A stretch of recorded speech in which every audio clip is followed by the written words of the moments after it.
Hello and welcome to episode 12 of 10,000 Stitches podcast, a weekly chit chat all about the joys of sock knitting. My name is Andy and I like making socks. If you are returning from a previous week, thanks for coming back, and if this is your first time here, welcome. We're crazy about knitting socks here. Let's see. I can be found on the interwebs as Purlbug most places. So that's Instagram, Ravelry, and Twitter, Purlbug. I have a blog at thepurlbug.com where I post these and stuff about writing and writing instruments. And we have a group on Ravelry, the 10,000 Stitches podcast group.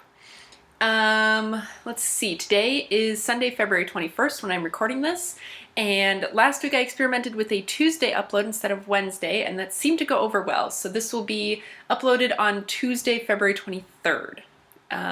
Let's see, what else do I need to say? If you're looking to get in contact with me for something, you can either send me a direct message through like Ravelry or Twitter or Instagram.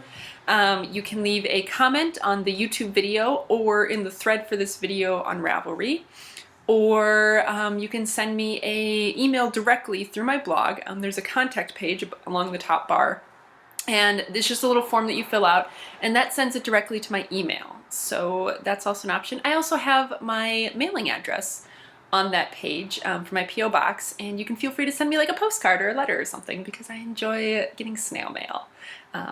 And I will write back. So yeah, I think that's all that kind of like administrative sort of stuff. One thing to note, so it is beautiful weather here in Richmond today, although it's supposed to rain later, but I'm just hoping that it's not because I have to go do things later, which I'll talk about, but I'm hoping that it doesn't rain. Anyway, it's beautiful weather here, which means that I have the windows open in February. I know. But I've mentioned this before, I live on kind of a busy street, and I'm sure that if you watched previous episodes, you've heard like usually every episode a siren goes by. So I'm hoping that the background noise won't be too bad. If it is, I'll try and like edit it or filter it out or whatever, or I just won't record with the windows open. I struggled with this when we first moved here with my other YouTube channel, trying to deal with the noise outside. And so we'll just see how that goes. But if you do hear more like traffic noise than usual, that's what that is. So what is on the list of things to talk about today? I'm going to talk about sort of a finished object, my work in progress, what's coming up next, a new thing that I have, and which I just realized I forgot to grab part of it, a knit along, or the knit along that's going on right now, the giveaway that I talked about last week, I'll announce the winner for that, my question of the week, a little bit of a discussion, and then a little bit of chit chat about this past week. So I'm going to go really quickly and grab the thing that I forgot so that I don't forget. So,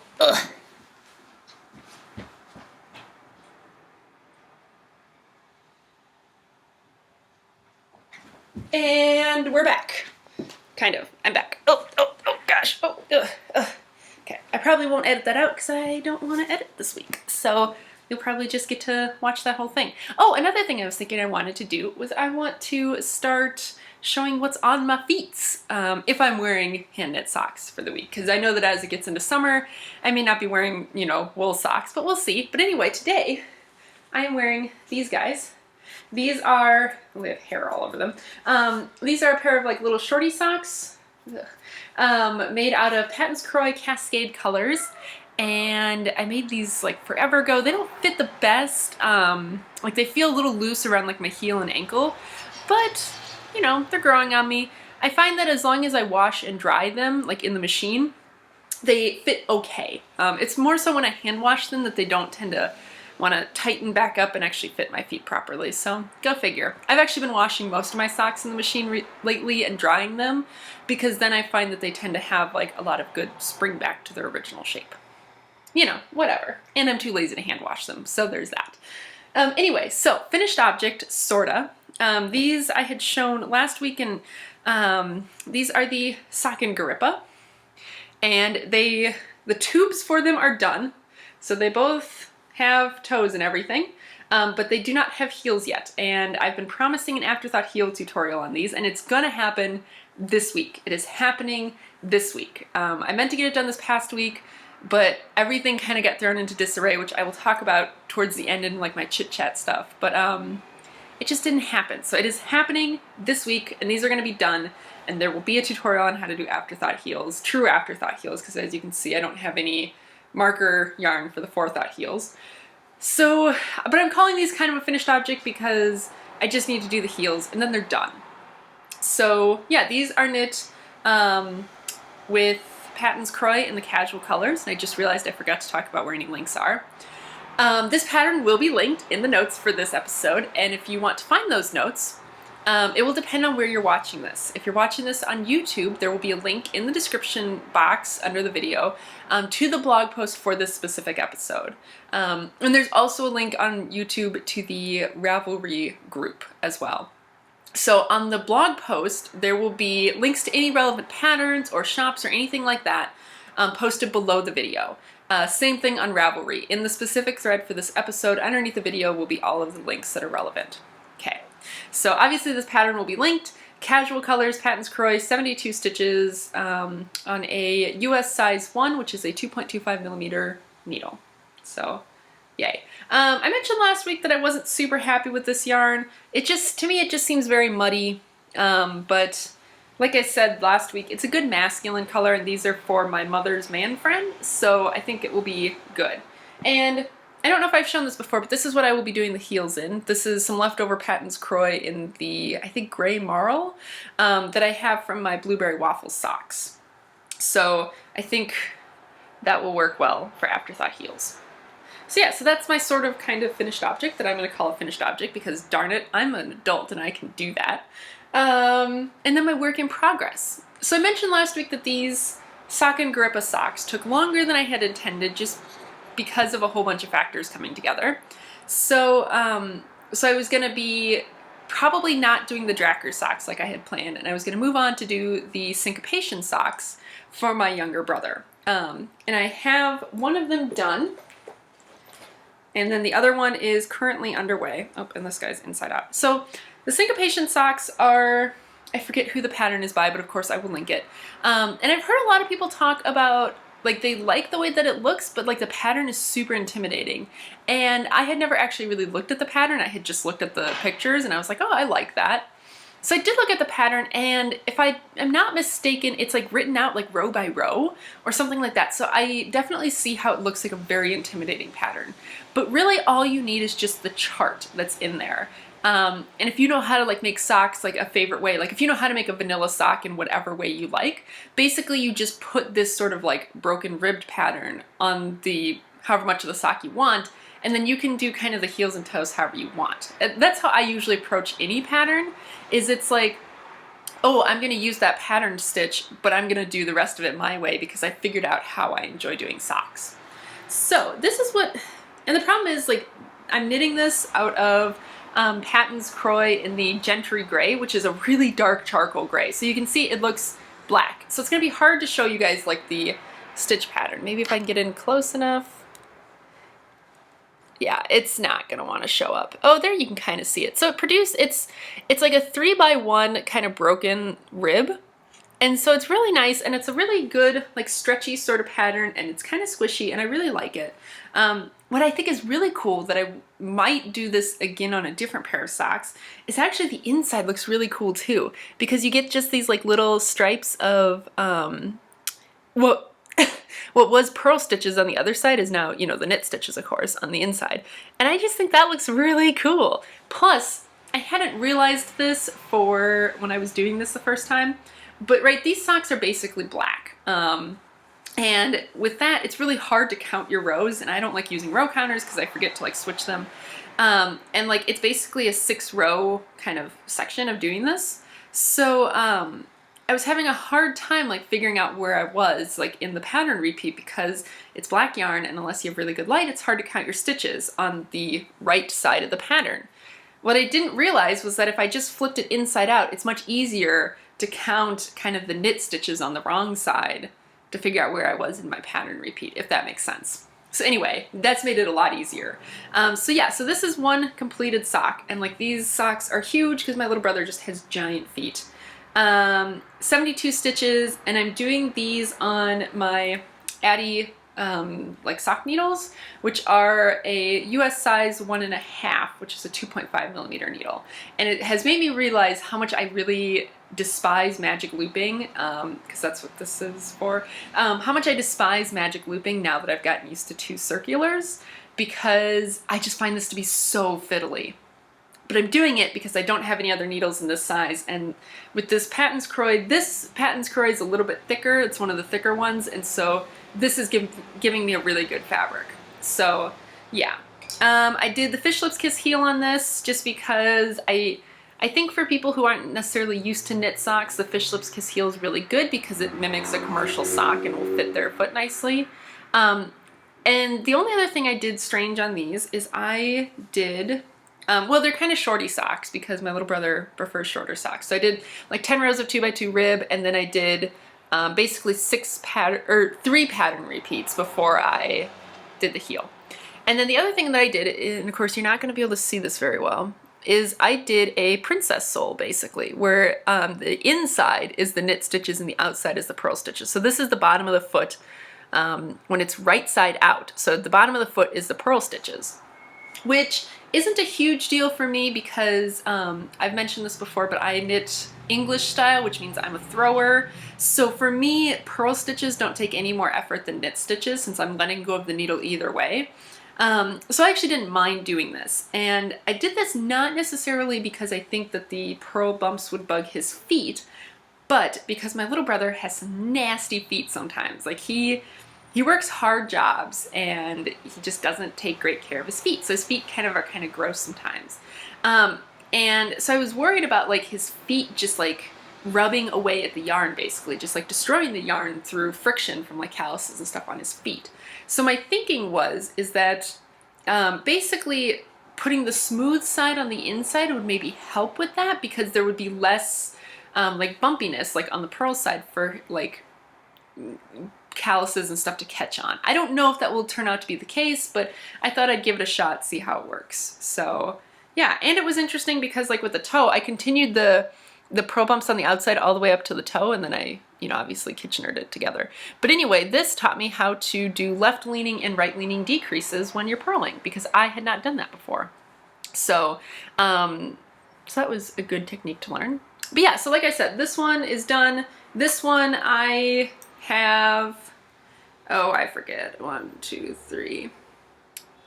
I think I have maybe 6 pattern repeats left to do, 5 pattern, no, that's not right. Where am I? I'm at 13 to 18. I have 3 pattern repeats left to do, and then the toe. So this actually might be done by the end of the day today. It will certainly be done by the time that this podcast is uploaded and posted. But yeah, this is where I am on it right now. So yeah, that's been going not too bad. And so then what's coming up next? So because I'm pretty sure that these will be finished by the end of the day today, that does mean that I have time to knit another pair of socks before we're kind of done with this ribbing thing. However, I don't think I'm going to do the Dracker socks. I'm going to be a little bit selfish, and I am going to do a pair of socks just for me. And I'm pretty sure these are just going to be vanilla socks. And they are going to be shorty socks. So like I couldn't even enter them in my own knit along. But that's okay because I'm an adult and I can do that. But what I want to do with these socks is, so I've been doing the Fish Lips Kiss heel, and the Fish Lips Kiss heel is great and it's easy and all of that. But it's a paid pattern, and I would like to do a tutorial on how to do a short row heel, but of course I can't do that if I'm using a paid pattern, because that wouldn't be fair.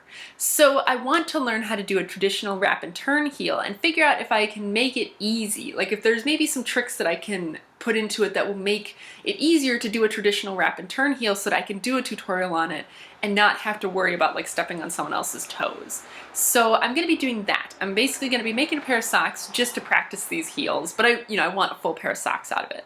So I'm going to be making myself just a pair of shorty socks. I'm going to be using this, this is Plymouth Yarns, the Neon Now in the, oh, is this colorway 1 or is this colorway 5? I forget. It's one of the colorways. It's like pinks and blues and yellows and greens. It's ridiculous, but I love it. I've already knit a single sock out of this, so I think I should have enough here for a pair of shorty socks. If I don't, I'll just sub in the pink neon one that I have to finish it out, but I think this will be enough. So yeah, so that's what's planned, and that should be easy to do in a week, no problem. So that will basically take me to the end of this kind of section of knitting, and that way I kind of stay on track for how many pairs of socks I want to knit, but I'm not stressing myself out by doing a difficult pattern in a short amount of time. So yeah, so that's what's coming up next, and then after that we will be into cabled socks. And I mentioned that the first pair of cabled socks is going to be the zigzagular socks, and I'm planning to do those out of this opal yarn, which is kind of, it's like rainbowy kind of colors, so I'm super excited about that. And this was sent to me by Erin of the Holland Handmade podcast, and you should totally check her out, and I'll have to remember to link to her podcast, but she is a dear, so yeah. So that's what's coming up, and yeah, like then we'll be into cabled patterns, and I'm kind of really excited because cabled patterns will be having me make my first pair of knee-high socks, because I'm doing the little cable knee-highs.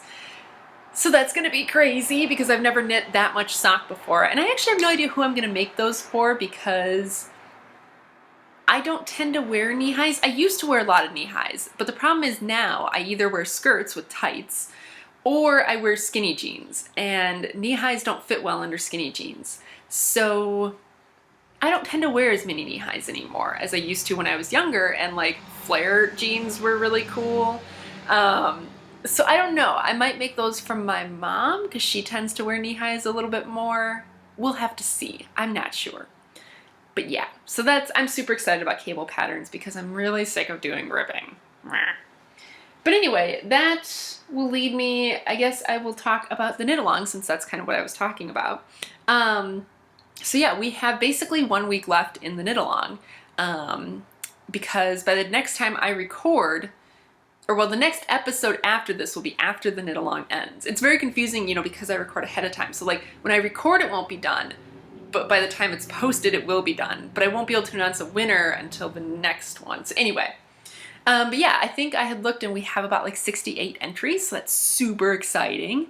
And there's still time, like if you can whip up a pair of like basic 2x2 rib or vanilla waffle socks in a week, you still have time to enter. And of course I will link to the chatter thread where all the rules are for that. But yeah, and then we'll be on to cabled socks for our second knit along, and I'm super excited. And I will need to start like prepping like my links and stuff for that thread so that I can link to the different socks that I will be making if, you know, people need inspiration for cabled socks. So yay! And while I'm talking about knit along, I might as well wrap up the giveaway from last week. I'm going a little out of order.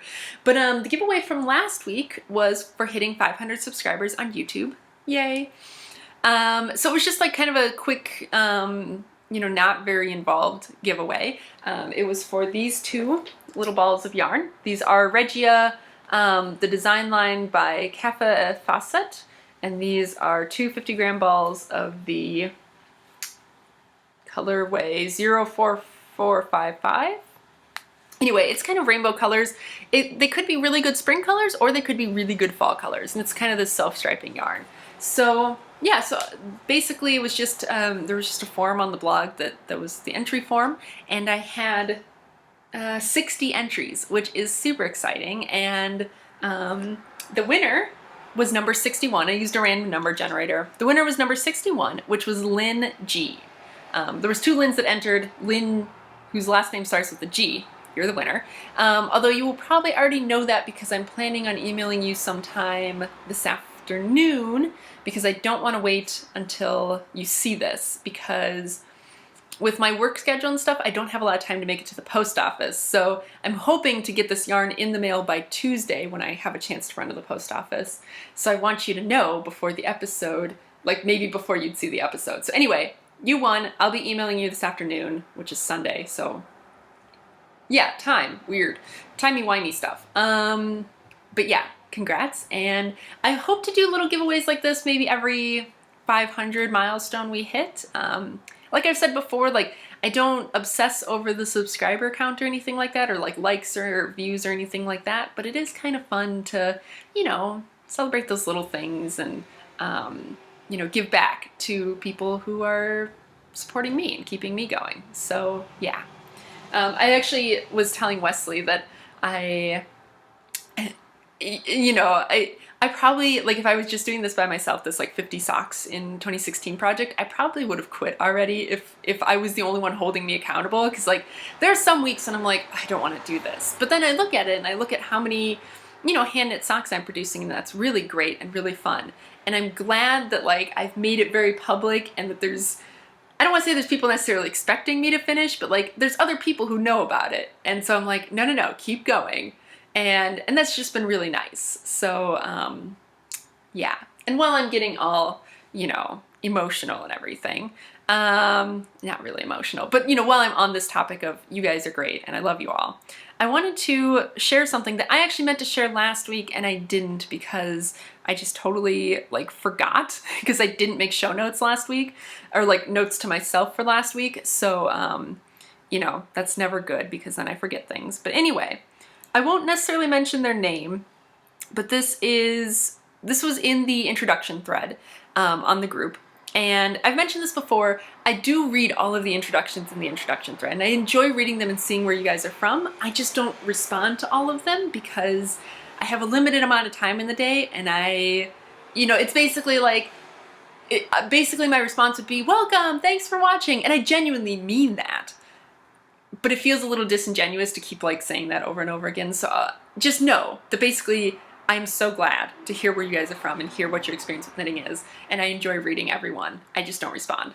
Anyway, someone had commented on the introduction thread that they really enjoy the podcast because they feel like me, am leading us all together and we're all learning together. They've mentioned that you know, they enjoy other knitting podcasts, but that sometimes it can seem like those knitters are just so far ahead of where maybe like a novice knitter is, or someone who, you know, is new to knitting a certain type of thing, that it can be a little bit unapproachable, which I definitely can understand that. And that's not a bad thing. I mean, it's great to be a great knitter, but like I've felt that too, where like sometimes when I watch the Knitting Expat, Mina, like I love her to death and she's a great podcaster, but like when she was doing her January Sockathon, you know, she knits so fast, so much faster than I could ever hope for.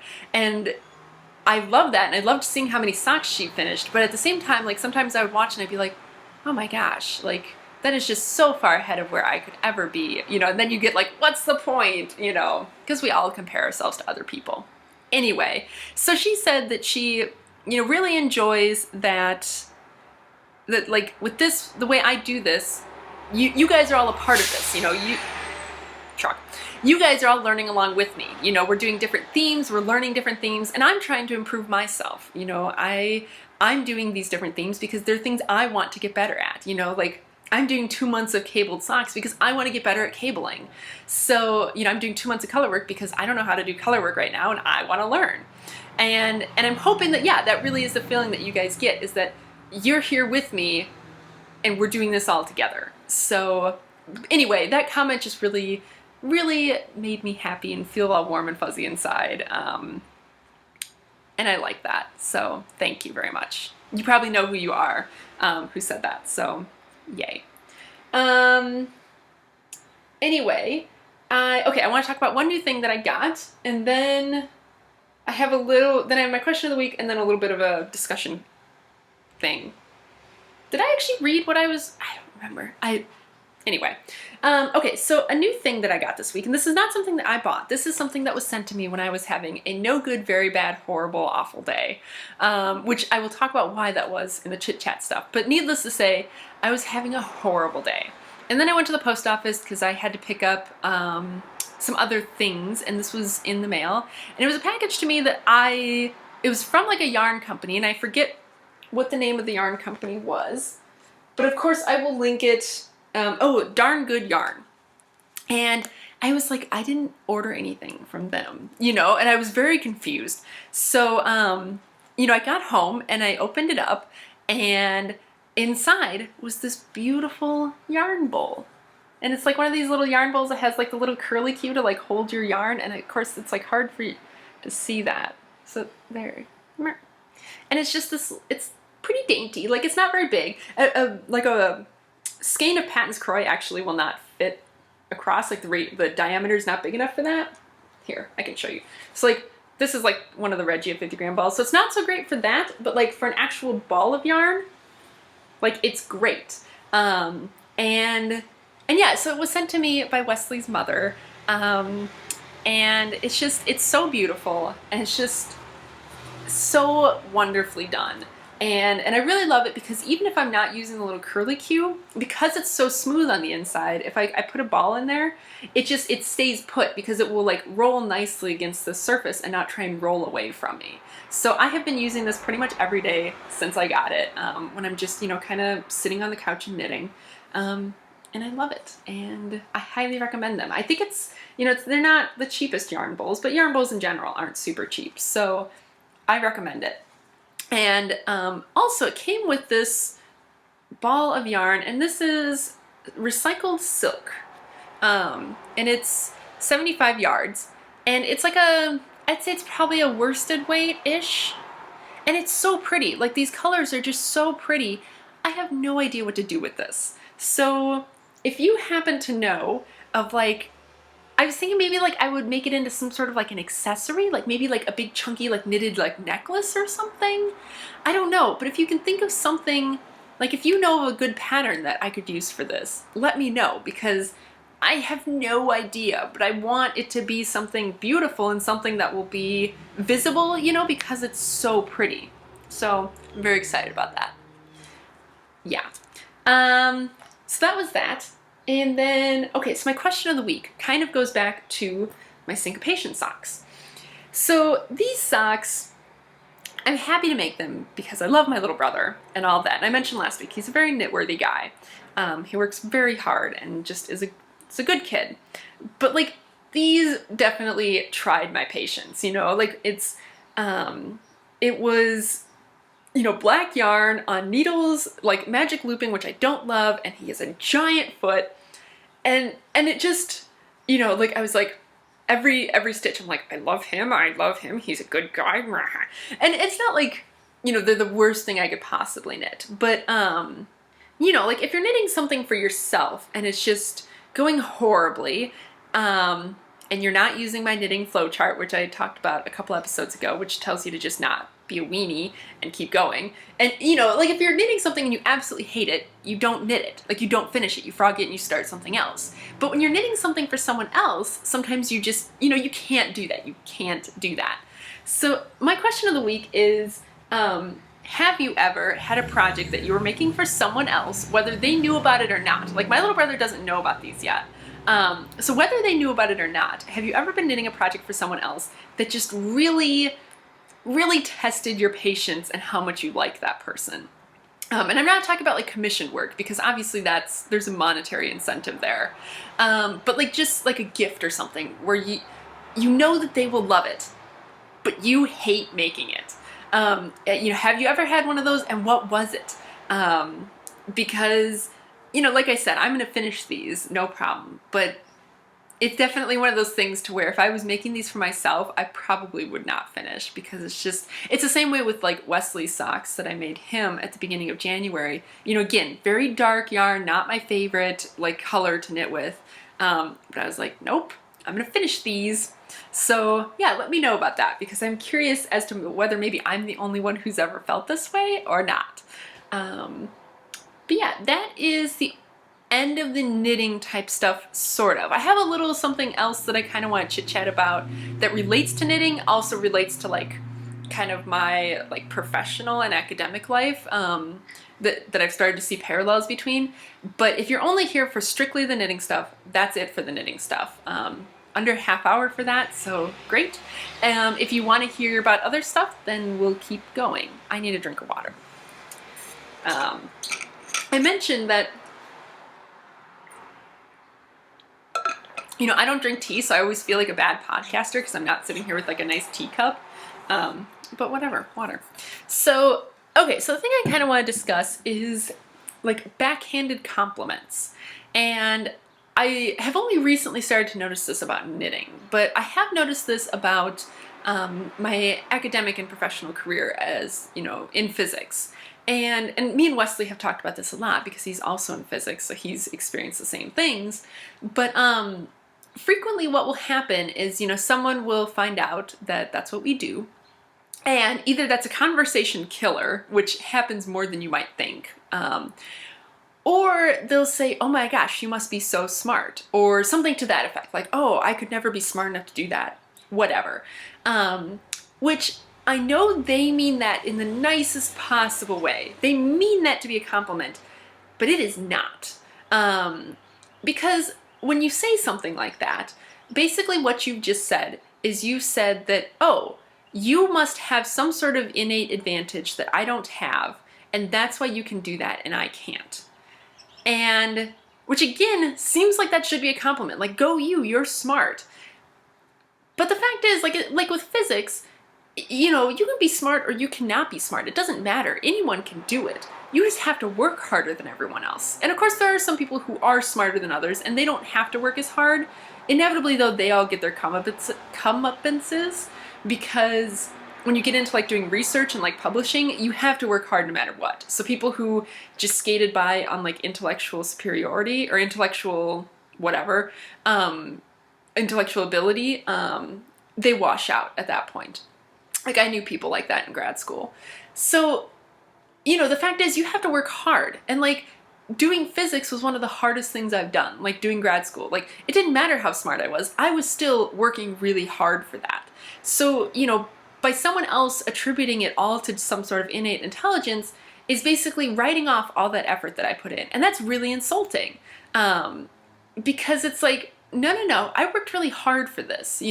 I busted my butt for years to get to where I am. Like if you're in grad school, it's like, well, I busted my butt through undergrad and studying for the GRE and getting into grad school. And now I'm still busting my hump trying to get through grad school, So obviously this is something that like I feel strongly about. And sometimes, if I think that the person saying it is receptive enough, I will mention that, like if we're having a good rapport, I'll mention that. And usually, of course, they're like, oh, no, I didn't mean it like that. And I'm like, I know you didn't. But this is something to be aware of because, I don't want you to repeat this with someone else. Because even if they haven't thought about it as much, they feel that kind of insult on some level. So, there's that. And I've talked with people about that. And I've recently started to notice this with knitting as well. I was talking with someone, one of the TAs, when I was at work the other day, and I happened to be knitting. Like I had like 10 minutes where like I was in between things, so I pulled out my knitting and I was knitting and we were chit-chatting.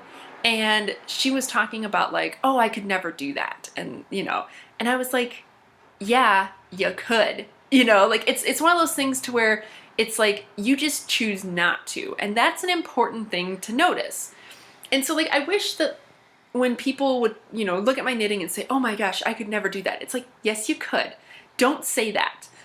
If you want to compliment my knitting, don't compliment my knitting by like putting yourself down. Compliment my knitting by saying, oh my gosh, that's a really beautiful sock. That must have taken a lot of time, and I admire your dedication to finishing.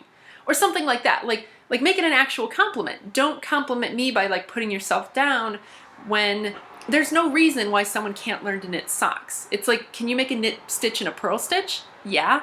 Then you can knit socks. Like if you can knit a hat, you can knit a sock. So, I've started to notice this, and of course, once you notice it, you can't unnotice it. So now it just annoys me. And I know that I do this too with other things, it's something that I constantly have to work on, where it's like, no, compliment them. Don't make it about you, So it's just something that I noticed, and I don't know if that's something that other people have noticed and if it annoys other people. So I guess we'll make that sort of like a secondary question of the week. Like, have you noticed backhanded compliments about knitting? And if so, do you have a way of handling them, or do you just kind of... Because usually the exchange is so brief that it's kind of like, well, I'm not going to change this person's mind, so I'm not going to call it out. Which, of course, then just perpetuates the problem. But anyway, has anyone else noticed that? Am I the only one? Maybe I'm the only one. We'll see. But yeah, that's that. So, okay, the past week. So when I last recorded on Sunday, it was Valentine's Day, and then we got Monday off of school because it snowed. And as we know, Virginia can't handle snow, so they called off school for the day. I heard that it was actually worse like up in DC, but here in Richmond, and we got maybe a couple inches of snow. Like it was nothing really. So And I mean, it was nice to have a day off, but like I still had to go up to like my office because I had to pick up a few things and stuff. So like it wasn't like a day off for me. But I did get a lot of stuff done, which was really nice. Like I got my taxes done, which was great. Yay, adulting. I hate doing my taxes so much, and like especially hate it when I have to file in multiple states like I did for this past year because I lived in Wisconsin and Virginia. So that's always kind of a pain. And I get like super paranoid. Like it's a mix of like paranoia and like apathy when it comes to doing my taxes because like I'm always paranoid that I'm doing it wrong. But then at the same time, like I don't necessarily bother to like get all the possible like deductions that I could either. So it's basically like I just want it done and I just want it to go away. So I sat down and did that, which was good. And then yeah, so then Tuesday it was back to school. And anytime we have a snow day, that really makes my job harder because like if you're new, my job is managing the undergraduate labs, the undergraduate physics labs here. So I kind of, like I'm not the boss of the TAs, but I kind of have to be in charge of making sure that they are there when they're supposed to be there and all of that. So yeah, and like I set up the labs and everything like that. So anytime there's a snow day, that really throws everything into a tizzy because of course there were some labs that were scheduled to be on Monday. And obviously those got canceled. But then like typically with like those classes, the labs aren't all on Monday. The labs are maybe like Monday through Wednesday or Monday through Friday. So it's like now some sections haven't met for the week, but the rest do. So it always kind of like screws up like how is the grading going to work? How, and then of course I have to make sure that I actually tell the TAs that no, you still have to teach the rest of your sections this week because otherwise some of them will assume that they don't, which is never good. So like I've kind of gotten used to that by now. Anyway, I woke up on Tuesday morning to a text from one of the grad students who was kind of doing my job in the interim while they were hiring me. And he was saying that the TA who was supposed to teach Tuesday morning wasn't going to make it in for her labs. So that was very frustrating because I basically had no notice. And I don't know why she contacted him and not me, but like as soon as I got up, I sent an email to the other TA saying, hey, can anyone fill in this morning? And I actually even volunteered to like take the 8 a.m. lab because I knew that no one was going to be up and ready to teach by 8 a.m. if they're not supposed to be. So I did that, but I was really hoping there was someone who's going to fill in for the second one. Nope, nobody showed. So I basically had to teach 2 labs on Tuesday that I was not really prepared for. And I mean, like, I'm always sort of prepared because, like, I set up the labs ahead of time. So, like, I know what the equipment is and I know how it works. And usually I test it out ahead of time so that if I do have to fill in, I know how it works and I can troubleshoot. And luckily this lab was entirely on the computer. So, like, they could kind of just guide themselves through it. And I was just kind of there to make sure they didn't hurt themselves. But it was just frustrating because that was 4 hours of my day that I wasn't planning on teaching. And teaching is just exhausting. Like if you've taught a class before, you know what I mean. Like it takes it out of you. So yeah. So that was Tuesday. And that was what put me in just like the really horrible mood. And then I came home to the yarn bowl and it was all good. And I actually had a friend of mine, the friend that I sent the Melisandre socks to, she got them on Thursday or Friday maybe, and sent me a picture of them, and she's like, oh my gosh, these came at the perfect time because I was having a horrible day and they fit perfectly. And I was like, oh good, I'm glad that I could like pass on that good karma to someone else because I'd had that happen, so I knew exactly what that felt like. You get an unexpected package in the mail and it's something that you just really needed to kind of turn the day around. So that was awesome to hear about.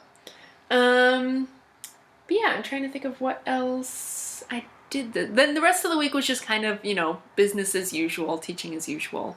I'm trying to think of what else. I mentioned a couple weeks ago that I was thinking about getting new glasses from Warby Parker. So I did, I got my frames for the at-home try-on for that. And it was really funny because I got those on Tuesday as well. And Tuesday night, I think I tried them on for Wesley because I was wearing my glasses that day. So of course, if I put it on glasses that don't have the right lenses in them, I can't see a thing anyway. So I tried them all on for him, and I asked him, kind of what he thought about them. And a lot of them were frames that were very kind of, square, dark frames, more square than these, but, and he liked those. And there was another pair that was kind of a similar shape to this, but like the bottom half was like, was a metal frame instead of the whole thing being acetate.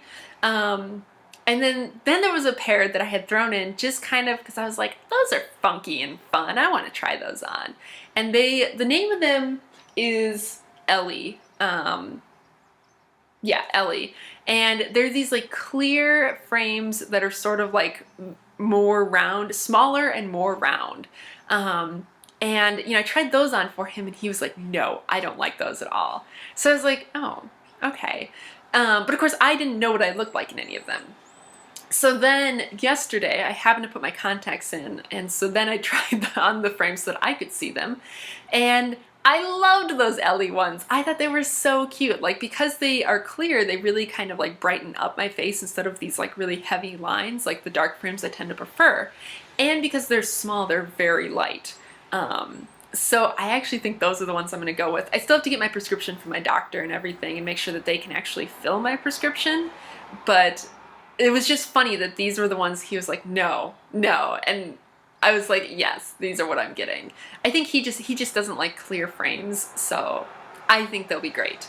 And they also, because of the shape of them, like they make my eyes look bigger, which I think will be good because my prescription's so strong. It makes my eyes look really small when you're looking through the lenses. So I'm hoping that that will be a good thing. Like, any advantage I can have there, I'll take, because, yeah. But yeah, so that was that, and I wish I still had them so I could show you guys, but I don't. I sent them back yesterday, so I guess we'll just have to wait till I actually get them. But yeah, and then what else? Yesterday we went and did some like running around and some errands that we had to do, and I got a new Crock-Pot, and I'm super excited because my cooking game is not strong, and most of it's just because I don't want to spend the time doing it. And so I love Crock-Pots, and I've had one of those like little mini Crock-Pots, like a little 2-quart Crock-Pot, since like I was in undergrad. I spent a year, like my sophomore year in undergrad, I was vegan. And so I think I had gotten one of these little Crock-Pots for like Christmas or my birthday or something, which was great because I could use it in the kitchen in my dorm and make myself food and not have to like, make food. I could just set it up in the morning because no one went down to the kitchen. I could just set it up in the morning and come back and there was food magically. So that was really nice. So yeah, so ever since then, I've pretty much always had one, and when we moved out here, it just didn't have priority for the amount of space that it took up, and I hadn't bought one yet. So yesterday I saw one for like 10 bucks, and it's like red, and it's so cute. So I bought it, and I'm super excited because I love making Crock-Pot dishes, and like one of my favorite things to have like for lunches, if I want like a hot lunch, is I basically throw a bunch of like chicken thighs in there, like with like the bone-in chicken thighs. I take the skin off of them, but I throw them with the bone in there, and then I dump in like a jar of salsa until it's pretty full, and then I just cook it until it's done. Like you can't really overcook this stuff. Like you just cook it until you're ready to not be cooking it anymore. And then basically the meat will just fall off the bone, which is why I don't bother to debone it ahead of time. Plus I'm hoping that like maybe there's like some calcium that leaches out of the bones into the dish and like it makes it more calcium rich. But and the meat just like falls apart. So I just like shred it with forks then, and I just like eat it over rice. And it's really great for lunches. And it's so easy. So I actually have some of that cooking right now, and I'm super excited about it because I love it. But yeah, so that was yesterday, and then today I have more tutoring. I mentioned last week that I've been doing a little bit of tutoring on the side, so I have that today, or this afternoon, and that's why I'm really hoping that it doesn't rain, is because it's supposed to rain like right when I have to drive to the tutoring place, which is not like a big deal. Like I can drive in the rain, but obviously like, I don't want to, so I'm hoping the rain will hold off, or at least not be very bad. Like I'm really hoping it's not like a downpour or something. Mostly also because like I don't want to get all the way up there and then find out that like the person I'm supposed to be meeting couldn't make it, because then I've just wasted my time. So yeah, we'll see. But yeah, that's today. and then it should just be another normal week. Like I said, it's been really nice here the past couple of days, so hopefully we're done with snow, hoping.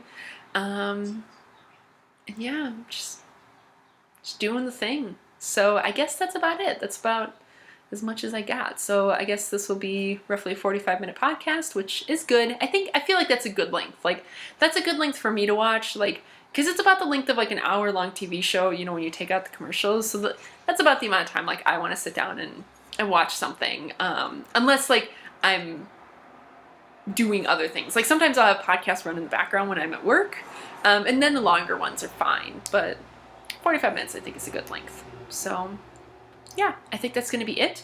And thanks for joining me this week, and I look forward to hopefully seeing all of you guys next week. Bye!